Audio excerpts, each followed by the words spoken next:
something about hip hop, and I know this is ingrained in like the first things that you get off of as a kid, but even talking about it, when I see a fucking badass breakdance battle in 2021, or you know, because there's some crazy shit going down, but it pulls out my inner child, man, and I feel like driven again. Do you know when you know? And it's just I don't know what it is about hip hop. It just does that to you. You know what I mean? Because it's raw. Yeah. It's the essence of it is raw and authentic. It's nothing but it's expression. It's basically expression of what it is and stuff like that. It's this also the showing the struggle. It's this again. Not only hip hop is a black and Latino American culture art form. It came from struggle. Hip hop takes something that was nothing and made it something. Yeah. Whatever it can flourish wherever it's at, and then know how to adapt to it. Yeah. That's one thing the beauty about hip hop and shit. That's and we have to make again. And a lot of people are they base hip hop upon what's what's shown on media. Yeah.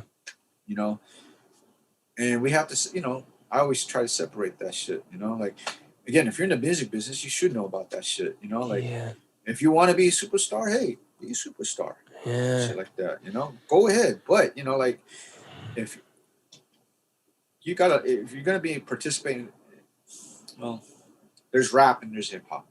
Yeah, and even the celebrated hip hop records, you've got to delve deeper into the history of them and I don't know, without sounding purist, I value, even if like a hip hop kid now or a hip hop guy from back in the day pulled a commercial move, like he pulled a commercial tune, to know that the DNA of him, he did that by choice and his DNA is hip hop and he's deeply rooted. That to me is a whole different proposition because it's all about the integrity of that artist, right. Isn't it? Another one I'll bring up as a good example. Yeah. Black Eyed Peas. There you go. Yeah, exactly. So because there you go. I know Will, Apple, and Taboo. Before they were Black Eyed Peas. Yeah. They were known as At Band Clan. Will I Am was Breakers. Will 1X. Yeah. They were dancers, right? And then they got signed to well, Taboo wasn't part of At Band Clan. He was dancing, but it was Will, Apple. I think Mookie Mook was the third member for At Band Clan, and they were signed to Ruthless Records. Eazy-E, come on now. What? I didn't know that. That's mad. Okay. Yes. Wow. If you type up Will 1X At Band Clan, that's Will I Am. That's crazy. They were signed to Ruthless Records. Okay. He was on Eazy-E's labels, right? Will was also he's a badass freestyler. He fucking not a freestyle dancer, but a freestyle MC for real, right? He can when they transitioned to Black Eyed Peas, they were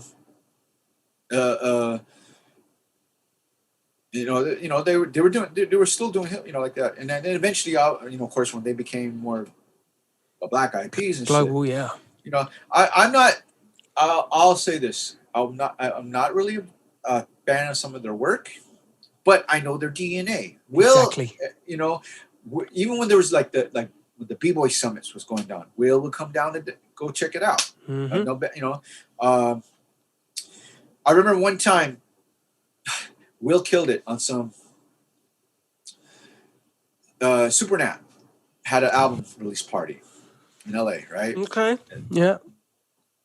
And everyone that was an MC during those times in LA, everyone from Dilated, Freestyle Fellowship, The Far Eye, Alcoholics, who else was there, right?